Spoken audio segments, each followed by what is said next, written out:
Baik, sekarang saya ingin berbicara mengenai partitur keempat.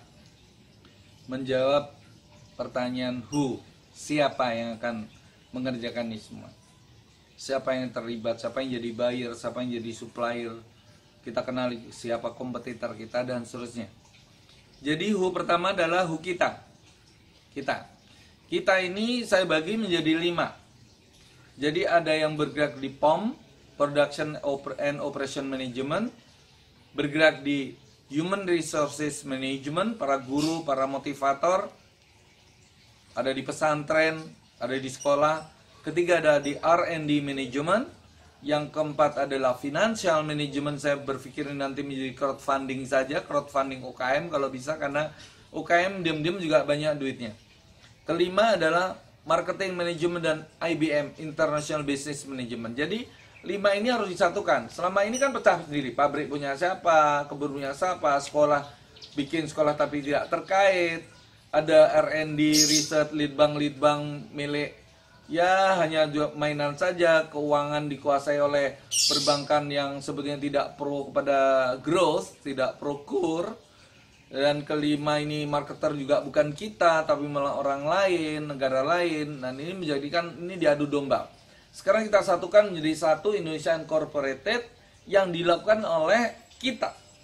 Intinya itu siapa yang di POM, siapa yang di SDM, siapa di penelitian, siapa keuangan, siapa di marketing, mereka harus bersatu menjadi Board of Management di tingkat atas. Jadi semacam menteri, dan menteri ini akan dipimpin oleh sekarang koordinator atau presiden kelapa. Nah, untuk itu dengan sistem koordinasi seperti itu, maka bentuknya nanti menjadi PBB, kolektif kolegial, dan itu bentuknya musyawarah, tidak voting.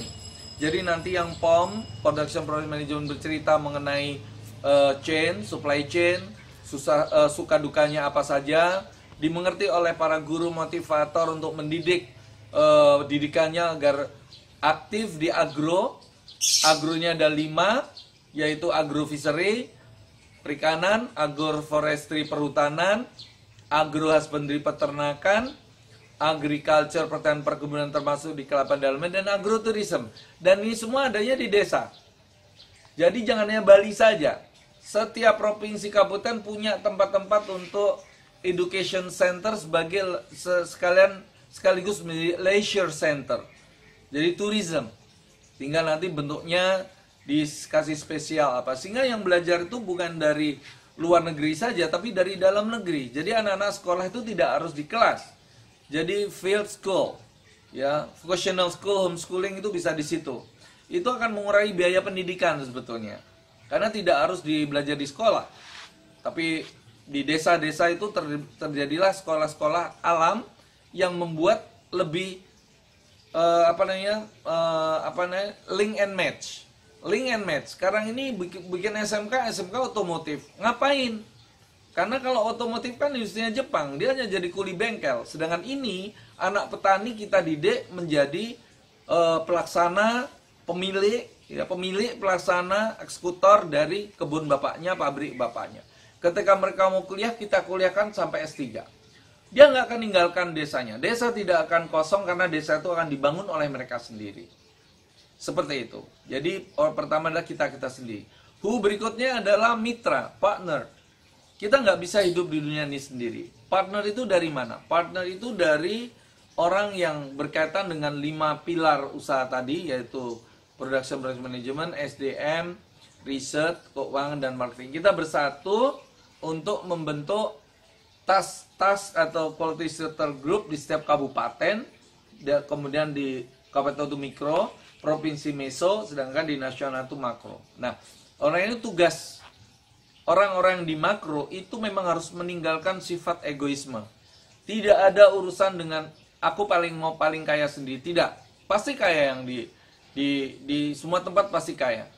Tentunya ada yang paling kaya, wajar. Tapi kita mengangkat orang yang di bawah untuk naik. Jadi yang bawah diangkat oleh yang atas didorong oleh yang bawah.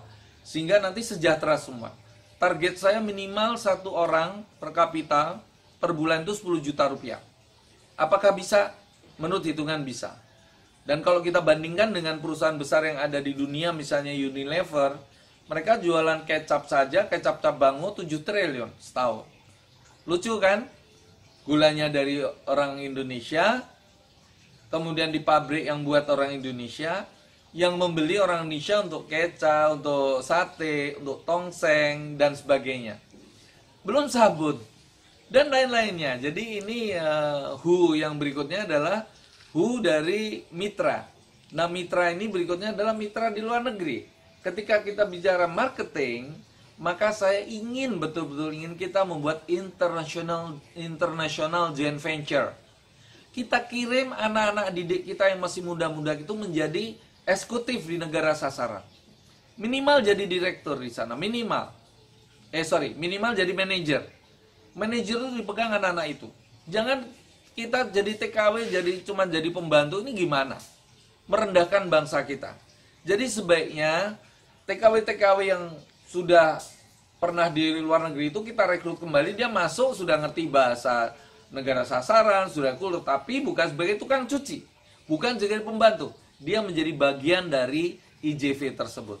Entah diajari menjadi waiter, entah tukang masak, entah itu dia menjadi salesperson, atau apa saja. Sedangkan yang level atas untuk manager, supervisor, manager, dan director. Tinggal kita cari partner luar negeri untuk menjadi mitra kita. Katakanlah kita 60%, mereka maksimal 40%. Jadi kita tetap mayoritas. Karena apa? Without us, tanpa kita, mereka juga tidak punya produk kelapa ini. Kalau dia nggak mau tinggal, masih banyak yang mau. Begitu harusnya. Jadi negotiation position kita itu lebih kuat dibandingkan orang asing. Karena mereka butuh, sangat butuh sekali. Apalagi mereka tidak bisa membuat, katakanlah rendang. Mereka belum tentu bisa bikin rendang. Tapi orang-orang dari Padang, daripada nongkrong gak karu-karuan di Jakarta, di apa, ya itu yang di rumah makan Padang itu kita bikin rumah makan Padang sejenis di luar negeri. Standar bumbunya, standar cara masaknya disesuaikan dengan consumer behavior di sana, termasuk taste dan sebagainya. Berikutnya adalah pembuat kebijakan. Di Indonesia kan susahnya pembuat kebijakan ini kadang-kadang tidak pro dengan UKM. Yang saya bicara ini UKM ya, bukan big corporation. UKM atau SME, Small Medium Enterprises ini sebetulnya mempunyai kelebihan. Yaitu apa? Bukan uang, bukan apa, tapi semangat untuk hidup. Semangat untuk hidupnya UKM ini luar biasa. Sehingga untuk mengembangkan UKM itu sebenarnya overhead cost itu bisa ditekan. Overhead cost kalau di perusahaan besar, waduh, gaji direktur manajer itu nggak kuat kita. Jadi nggak kompetitif harga dasar itu. Jadi kalau itu kebun mereka, pabrik mereka, merasa punya mereka, kita juga masuk di situ. Mereka mungkin nggak digaji pun bersedia karena itu nanti diambil dari dividen, dari sisa hasil usaha. Expense juga gitu, nggak perlu kita ada satpam. Buat apa satpam? Mereka jadi satpam. Nggak perlu sopir, mereka bisa jadi sopir. Jadi apa? Bisa dikerjakan oleh rakyat itu oleh mereka sendiri. Dan ini sudah ada contohnya. Saya berharap Bapak, Pak Bosman Mardigu, coba main ke rumah saya. Rumah saya itu sebagai little sample, contoh yang kecil dari bagaimana home industry bisa kita angkat menjadi sangat-sangat berdaya saing. Kami tidak menggunakan jasa perbankan, kami tidak pernah punya hutang, kami tidak pernah minjam, semua itu berbasis kepada RE, retain earning, laba ditahan. Karena apa? Karena keuntungannya cukup besar, keuntungan saya cukup besar. Karena di rumah itu kalau nggak salah kita bisa bikin sampai 25 produk turunan. Belum semua itu, baru 25 saja. Nah, maksud saya kalau Pak Mardigu bersedia main ke tempat saya, Bapak lihat secara fisik dan otomatis Bapak bisa mengembangkan lebih cepat daripada saya karena Bapak pengalamannya lebih luas dibandingkan saya dalam bidang bisnis. Begitu dari partitur keempat dari saya. Terima kasih.